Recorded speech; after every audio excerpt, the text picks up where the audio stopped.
Hi guys, kamusta? Welcome back to Pinay Angel Tarot. So this reading is a love message for no specific sign. This is for anyone na makaka-resonate. General reading, kaya maaaring mag-resonate o hindi. I-take nyo lang yung nag-resonate. Hayaan nyo na hindi nag-resonate kasi baka para yun sa iba. So, let me know kung ano yung specific na situation nyo. I-share nyo sa akin dyan sa comments. Kumusta kayo guys? Ready ko lang yung mga cards nyo, okay? And, kung kailangan nyo po ng gabay, pwede kayong magpa-private reading sa akin. Message nyo ako sa Facebook page ko, Pinay Angel Tarot. Yes, may bayad po kapag private reading. Pwede nyo rin kayo chat sa Viber ko or sa WhatsApp ko. Nasa description box po yung mga number ko, yung mga detalye. Okay. So, tingnan natin kung anong energies ang connected sa'yo ngayon sa love life mo. Sa mga nag-i-inquire ng crystals, visit my Instagram kasi nakapost po doon yung mga detalye tungkol sa crystals for love, career, for protection, vitality, self-confidence, wealth, prosperity, and abundance. At marami pang iba. Okay. So, tingnan natin guys. Ito ay mga oracle messages muna. After this, tingnan natin yung sa tarot. Okay. So, ang unang mensahe is Peace and Harmony, Archangel Raguel. Thank you, Raguel, for surrounding my life in harmonious light. Uy, ang ganda nito. Merong peace and harmony. Loved one in heaven. Thank you, loved ones in heaven, for drawing close at this time. Alam mo, meron kang ancestors na nagbabantay sa'yo. Pinoprotektahan ka, ginagabayan ka. Ayan, nakakatuwa naman to. Parang napakagaan ng energy. Napaka-positive. And then, Ascended Masters. Wow! Powerful, loving, and wise spiritual teachers are watching over and guiding you. Past life issue. The situation has a basis in one of your previous lifetimes.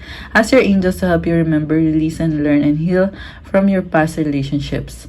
So, mukhang marami kang realization ngayon, something na connected sa past life mo na nakaka-apekto pa rin sa'yo ngayon sa current life mo. And kailangan mong i-release yung mga bagay-bagay na hindi na parte ng buhay mo ngayon. So, i-release mo na yung nasa past at i-embrace mo na kung ano yung currently, kung ano yung nasa harap mo. And merong mga Ascended Masters na tumutulong at gumagabay sa'yo. Very spiritual ng energy natin ngayon sa reading natin, guys. Ayan, meron kang ancestors at meron kang Ascended Masters. Possible na kayo ay nagiging very spiritual ngayon. Sa season na ito, it's still Scorpio season. Ang energy kasi ng Scorpio is very, very malakas yung intuition ng Scorpio kaya naapektuhan din kayo ng energy na yon. Kahit ano man yung zodiac sign nyo, pero nagbubukas yung intuition mo. Yan yung nafe-feel ko so far. Ang next card is Express Your Love and Reconciliation. May nakita ko dito na kailangan mag-usap para magkaroon ng reconciliation. So, parang nagdadalang isip pa kayo kung sasabihin ko ba to, gagawin ko ba to. Pero, merong pagbabalikan, guys. Someone from your past is returning to your life. Okay. Next card is Cassette Hammer. Meron dito matigas ang ulo. Outdated thinking. Kaya pupukpukin ka na ng hammer kasi sinasabotage mo yung sitwasyon. Kumbaga okay sana lahat. Kaso lang merong nag-iisip paulit-ulit ng mga pangyayari na hindi maganda. Kaya sinasabotage mo yung sitwasyon. Paulit-ulit Okay. Next card. Meditate and contemplate New Moon in Pisces. Kaka-New Moon lang actually a few days ago. So, it shows me here na kailangan mo mag-meditate, mag-isip-isip kung anong changes ba ang dadalhin mo sa buhay mo ngayon. Okay. Ang ganda ng mga oracle messages natin. Ngayon naman guys, tingnan natin ang energies sa tarot cards. Comment yung mga nag-resonate dyan. Okay. Tingnan natin yung... Okay, I will do Celtic Cross. Kasi tingnan natin yung energy mo. Excuse me. Energy mo at ng person na ka-deal mo. Okay. Oh my gosh! Unang card pa lang, love. Grabe. Grabe. Grabe to. Ayan. I-ano natin ng konti yung camera. Just a moment.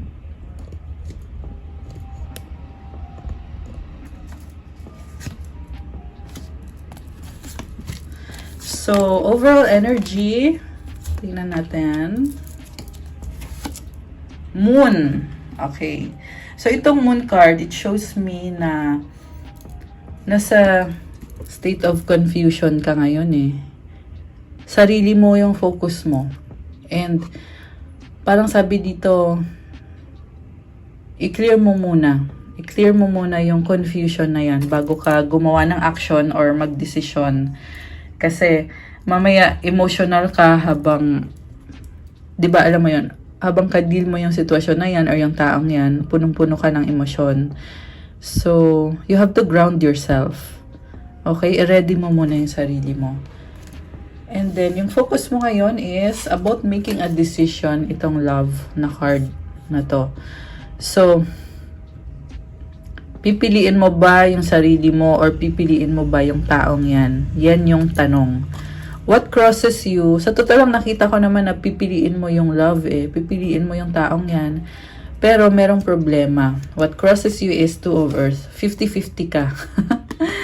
Nakakaloka naman to. Yan yung problema eh.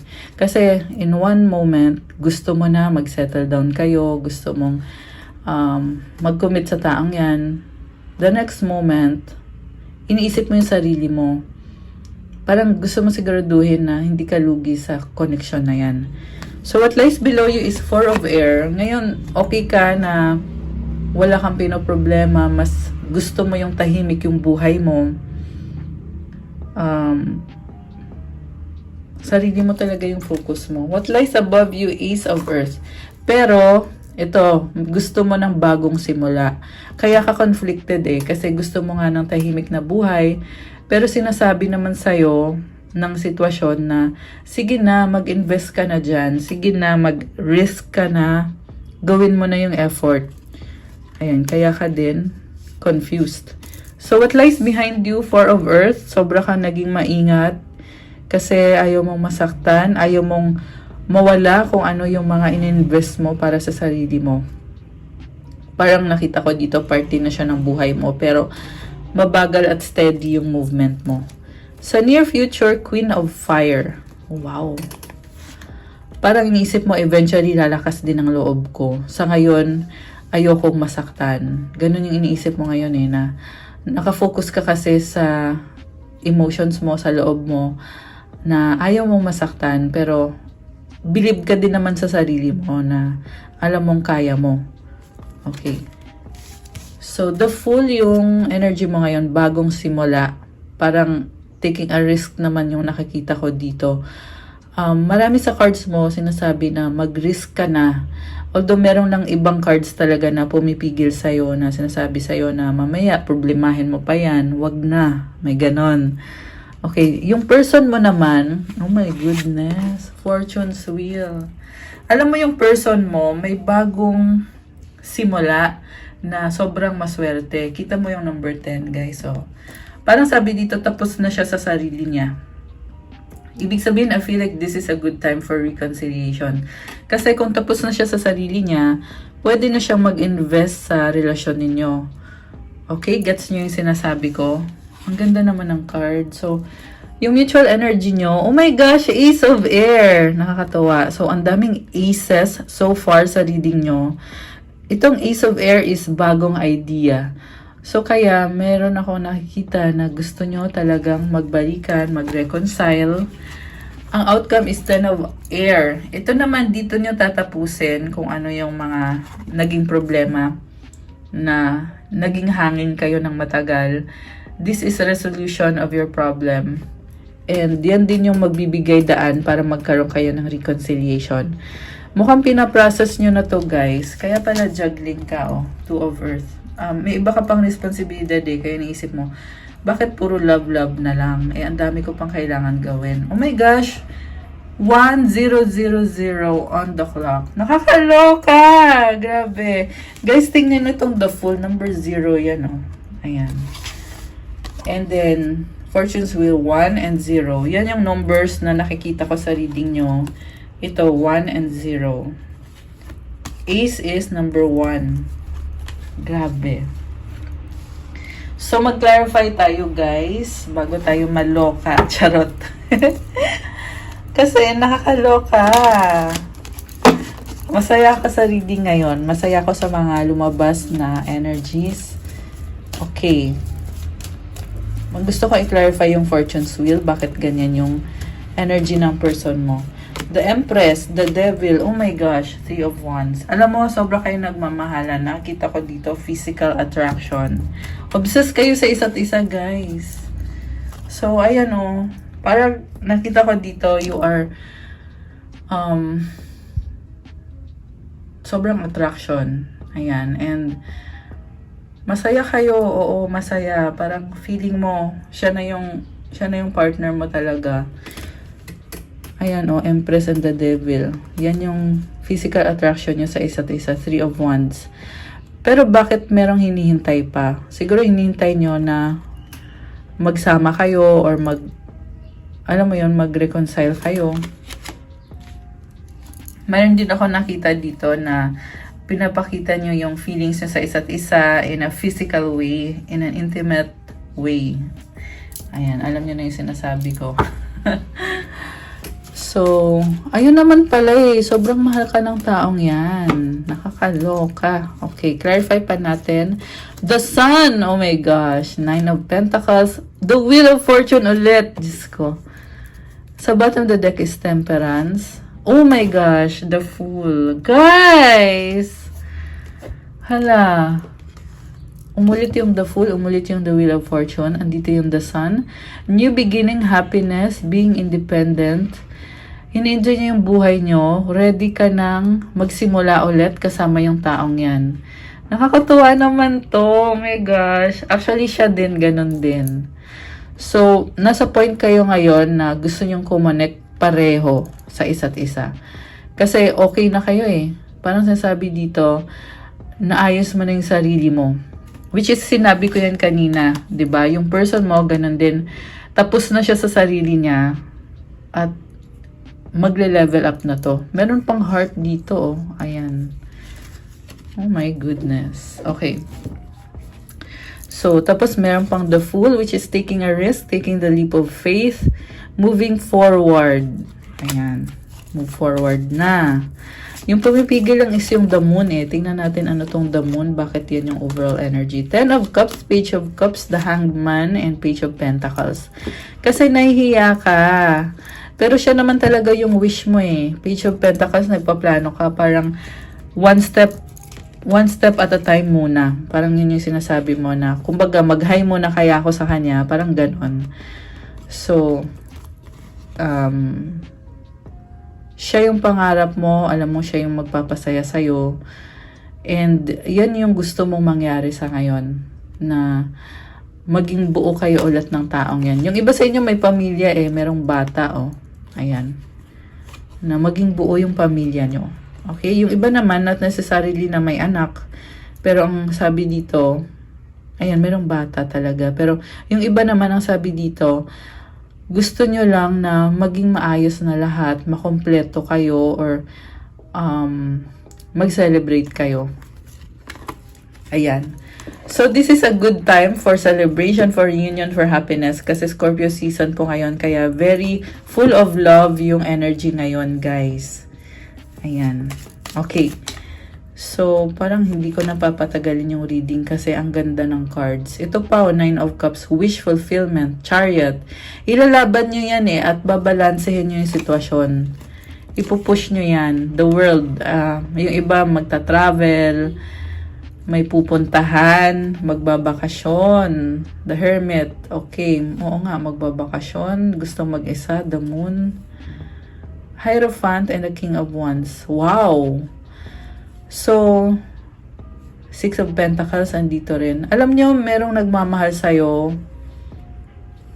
Nakita ko dito nag-e-effort talaga eh. 7 of Pentacles, Judgment card, 5 of Cups. Nag-e-effort talaga. Gustong bumalik. Or gustong magkaayos kayo. Grabe naman to. So full of love. Yun na lang ang sasabihin ko. Full of love yung reading natin ngayon. So, meron ding energy ng travel. May nakita din akong self-love, guys, na kumbaga, mahal mo yung taong yan, pero inaayos mo muna yung self mo kasi ang dami mo pang kailangan gawin para sa sarili mo. For me, tama naman yun. Ito ka, kinakalma mo yung sarili mo. Strength. You're being strong. Hindi mo na kailangan ipagmayabang yung mga achievements mo kasi inaayos mo, minamanifest mo. Yun naman yung totoong manifestation na hindi mo na kailangan sabihin sa buong mundo na ganito yung plano mo. Kasi gagawin mo. Ayan. So, for me, this is a go signal na gawin mo lang kung ano yung kailangan mong gawin. Kasi nag-work naman eh. Namamanifest mo naman. And I can feel na there is positivity. Kaya, laban lang. Yun na lang yung masasabi ko. Laban lang, guys. Okay. Nakakaloka. Yung sun card, oh. Ang ganda. Okay. So, okay. Hierophant. Ayan. Yung iba talaga very idealistic. Anong next natin na itatanong? Matatapos na ba ang problema? 7 of Swords, 6 of Wands, the High Priestess. Mukhang yes naman, pero ayaw nyo munang sabihin na pinaprocess nyo na. Or baka siya yun na di siya mapakali, hindi ka mawala sa isip niya. Magkalayo kayo, nahihirapan yung person nyo. Pero, andyan lang naman siya, nagsastalk. May fear. Nakafocus sa achievement, King of Pentacles, pero namimiss ka niya, 6 of Cups. 10 of Pentacles, the Tower, King of Cups. Alam mo, nagtitiis lang siya. Nagtitiis siya, ang dami niyang problema, burden, 10 of Wands. Ayan, inaayos pa niya yung mga bagay-bagay. So, ang nakita ko, guys, di ba tanong natin, maayos ba yung problema? Yes naman, pero process kasi. So, hindi yan parang sa isang iglap, ayos na kagad. Ayan, hindi siya ganun. Pero, malaki ang chance. Ayan, nakakatawa. Ayan, nakakatawa yung reading natin. And also, 6 of Wands is about victory. Ang daming tao din pumapalakpak sa'yo. I feel like ito yung person mo. Maraming tao sa paligid niya. Mahanga sa kanya. And hindi niya kailangan pagmayabang na ganito ako, matulungin ako, mapagmahal ako. Sinisikreto na lang niya kasi iniisip niya ang dami kong kailangan ayusin, dami kong kailangan gawin. Wow, I love it. Okay. Kuha tayo ng Tagalog Oracle by Pinay Angel. Kasi akong gumawa nitong Oracle cards na to. Okay. Akin ka lang, possessive. Oh my gosh. Possessive yarn. The one that got away, secrets, nagtatago. Diyos ko, day. So, malakas yung attraction sa inyo. Parang inisip ng person mo na nawala ka sa kanya or ikaw, nawala siya sa'yo. 'Di ba? Kaya gustong makipag-reconcile. Nakakaloka. Nakakaloka ang reading na to. Okay, may nag-flip na cards eh. Faith, hope, and inspiration, flirting, malandi. Oh my gosh! So, this is a very positive energies. Also, very optimistic. Ayan, may landian na gaganap. Charot. Yes, yes, yes. Wow, I love it. Long distance relationship. Ayan, yung iba magkakalayo kayo eh. Pero may super yes dito. Oh. This is wish fulfillment. Oh my gosh. Nakakatawa. Ang daming wish fulfilled dito sa reading na to. Ayan. I love this. I love this reading today. Ay! Sorry. Ayan, kakaano ko tuloy eh. Yung cards tuloy, nag-slide. Nag-slide. Okay, so ito na yung mga advices. Parang daming cards na gustong lumabas. Tingnan natin. Kunin natin. So, unang card is truth. Okay, teka, angat ko lang yung camera.